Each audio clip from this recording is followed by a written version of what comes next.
Okay, I'm in here today in my 2008 Santa Fe, Hyundai Santa Fe, with my broken sun visor on the driver's side. It just one day fell down in front of my face. Very disappointing.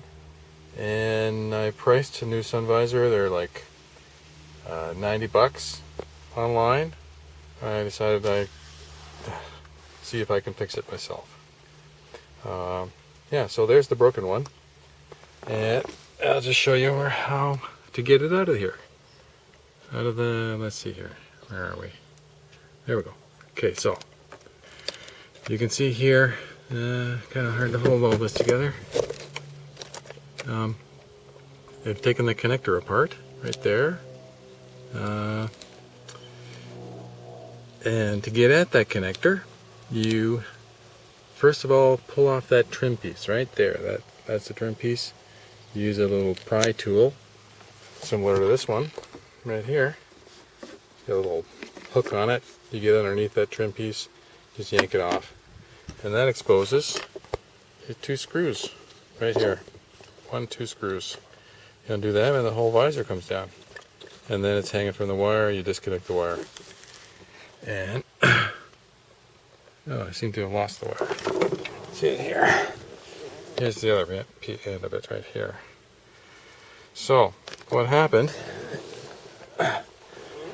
this little collar piece broke off the tip of the visor, tip of the, like the arm on the visor, which I'll show you right here. Pull this off. There it is right there. So this little tip, that's all that was holding this visor from falling out. Kind of a cheap design. So I have to fix that. Now, the only problem with that is the wire. There's 2 wires that go down that. Therefore, the makeup light. When you flip this door open for the mirror, the makeup light comes on. So the only way to fix this really is to put a screw in there with a head wide enough that it doesn't come through this thing here. That's where the old collar fit on top of. And go like this. So then you put the screw in there and that holds it all together. But now you can't put a wire in there. So no more makeup light. That's fine with me. I don't put makeup on anyway. However, I think I could probably plug this back in up there, put a little push switch on the end of this, and sneak it under the trim. So it'll be hanging out. So something like this. Okay.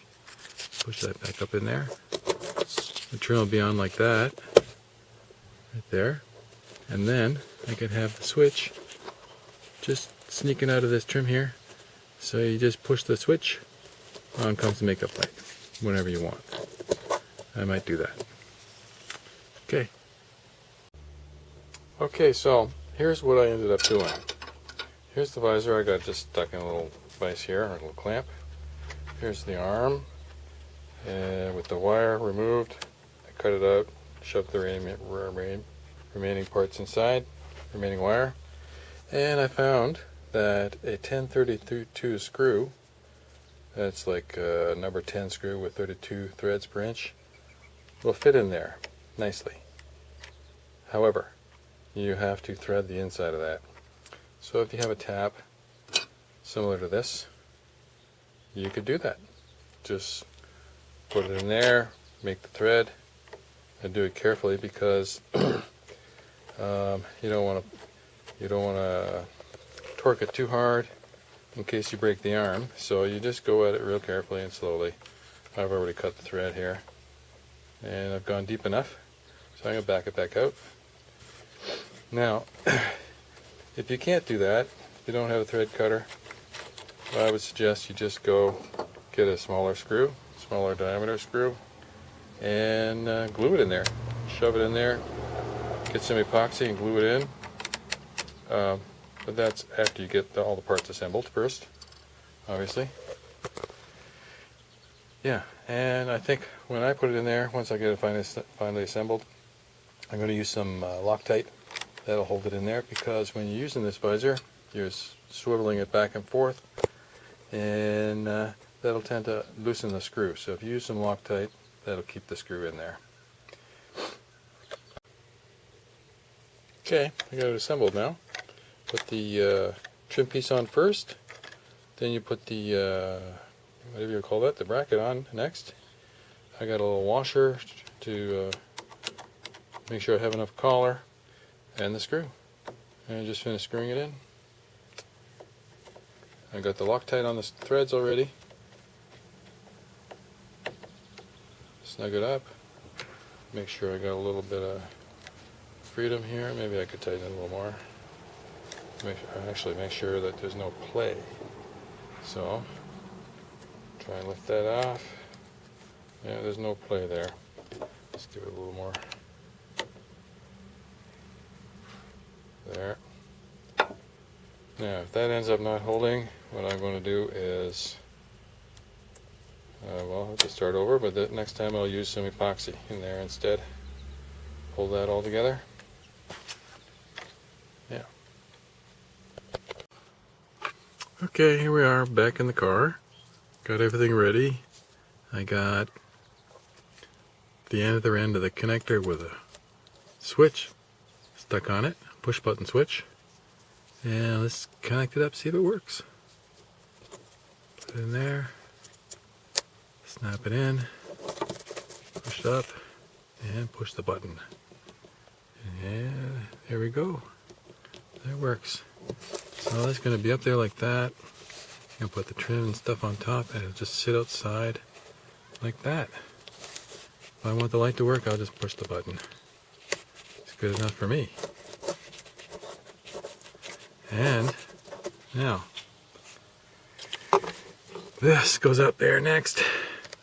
And you can see you need a large Phillips head type screwdriver. And we just stuff it all up in there. And that should be it. Okay, one thing I realized when I was putting it together. This wire here, you can see it's got some protection on it, some heat shrink. I think I'm going to put a little more on there because when you shove it up in there, it could run up against this opening here. It's not really sharp, but sharp enough, metal edge. And we don't want the wires to be shorting out the insulation if the insulation breaks. So that's what I'm going to do. I'm going to, you can see here on this wire, they got a lot of insulation on there. Protecting insulation to protect against those edges. So I'll do the same. Make sure the part that goes up there is the part that is protected, because you want the wire to be thin enough on the part that comes out here so that the trim can actually not be too badly obstructed. Okay, it's all back together. Got this trim piece snapped back on, and this switch fits in there just perfect. It slips underneath the trim nicely. Push the button, on comes the light, and now let's have a look here. Flips up and down, and comes off, swings over without falling in my face. That's just like new. Hopefully it stays together.